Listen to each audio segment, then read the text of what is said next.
A measure ensuring migrant children have access to Illinois schools and keeps them safe from ICE advancing at the Illinois State House. Just one of the headlines you'll be able to see at the Center Square. Good morning. It's Illinois in Focus Daily. I'm Greg Bishop. Like, subscribe, hit that notification bell, and join us each and every weekday morning as we break down things impacting you in the state of Illinois. Obviously, there's been a lot of conversation about education policy in the state, from everything with diversity, equity, and inclusion to gender ideology and people born males transitioning over to female, being in women's locker rooms and sports and all the debates around that. But you also have the issue of non-citizen migrant children who are being educated in Illinois schools, and what's the cost to taxpayers for that, and what are the legal principles of allowing immigration customs enforcement into schools. So we'll tackle that now. And again, this is something that we're flashing back to from earlier this month.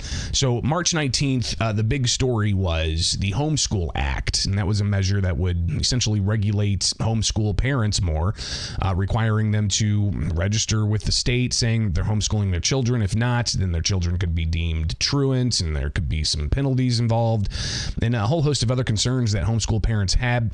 That measure dominated the March 19th House Education Policy Committee, but there was another bill that was also brought up in that committee. And again, you can go to thecentersquare.com and read this story on the Illinois page.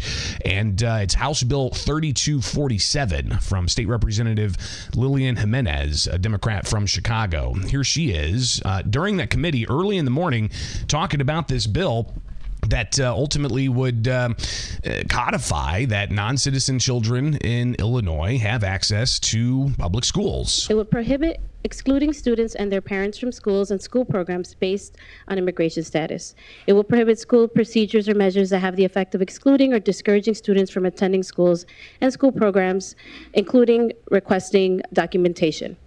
And it prohibits threatening to report actual or perceived status to federal authorities or reporting to authorities based on perceived status. Also, it will protect students and school communities from immigration enforcement actions at schools and school facilities unless there's a valid federal warrant. So you've got Jimenez there kind of laying out the particulars of House Bill 3247, which would ultimately say that children have access to public schools despite immigration status. Let's go ahead and bring up the synopsis of this bill. Prohibits the school from excluding a child or associated person from participating in or denying a child or associated person the benefits of any program or activity on the grounds of the child's or associated person's actual or perceived citizenship or immigration status. Provides that schools must not use criteria, measures, or methods of administration that have the effect of excluding the participants or denying the benefits of any program or activity. And it goes on further to again talk about that school districts must deny or must not detain any individual solely on the formal or informal request of immigration detainer or civil immigration warrant. But it does require that schools have to comply with a federal criminal detention order. So how is this going to impact schools and what's the cost? So State Representative Adam Niemerg, he asked several questions about the costs, and in particular, he asked the representative there, Martin Klein from the Mexican-American Legal Defense and Educational Fund, how much this is going to cost taxpayers to educate non-citizen children in Illinois schools. It would prohibit excluding students and their parents from schools. Let's go to Niemerg here. If we're allowing for children that have entered this country illegally, who parents may or may not pay taxes in the state of Illinois, and those numbers come in, we're giving them a free public education. How is there not? Because if I send, my kids go to public school, that's a cost. There's a cost associated with that. So help me get to where there's no cost as a result of this bill. The bill does not establish the right. The right is established by the United States Constitution. So the bill does not cause any cost to schools. Okay, I would have to disagree with that, but thank you for your answer. So think about this. The average cost to teach a student in Illinois averages about, $20,000+. Some schools in Chicago, it costs much more. Some schools in Southern Illinois costs much less. But there's a cost per student. And you can assume that some of those costs are inflated a bit more when that student is English as a second language. And if you have to, incorporate, translation and other education-focused English classes and such to bring that child up to speed to better acclimate within the school system in Illinois. So there's going to be some extra costs there. So while the Mexican American Legal Defense and Educational Fund says that there's not going to be added costs from this bill, the Illinois State Board of Education has requested $35 million for new arrival student grants for local school districts across the state. And that's just a drop in the bucket of overall education funding for the state of Illinois. I think the state of Illinois is going to be spending like $11 billion on K through 12. So they're going to have some of that money to educate non-citizen students. But to the aspect of not just the taxpayer cost, but what about the cooperation with federal immigration authorities? Again, during this committee hearing, March 19th, where they're talking about this bill from State Representative Lillian Jimenez, House Bill 3247, which did advance, and they expect an amendment, but part of the issue was brought up about federal immigration enforcement and cooperation with ICE and these local schools. If you recall, shortly after the Trump administration came in, there was a story out of Chicago Public Schools saying that CPS officials blocked an ICE agent from coming into the school. And then it came out later that they got that wrong. It wasn't an ICE agent. It was a Department of Homeland Security and Secret Service agent that was looking into a threat of some sort, but they were blocked from the school. So there's been this effort to draw a line and say you can't cross this line, ICE, to come into this school.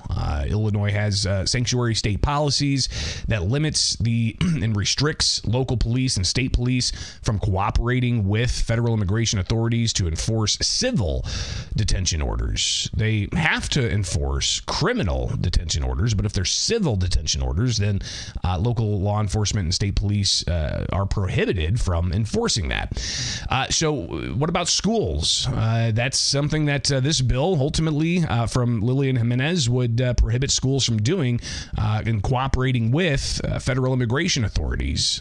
So here's State Representative Blaine Wilhauer asking the question of, well, how is this going to work out, especially when you've got somebody who's not really considered a kid anymore, who might be a suspected gang member and is here illegally? So there's an 18-year-old MS-13 gang member in a school, and they're illegal. Does this bill prevent ICE from coming into a school? I mean, we're seeing this situation in the Cook County Jail. There's hundreds of illegal immigrant criminals in Cook County. We do have a response for you. In Cook County Jail, they're not allowed to come in there in that environment and obtain these people in that safe environment. They're making them do it out on the street at risk to law enforcement and everybody else. I'm wondering if this bill prevents.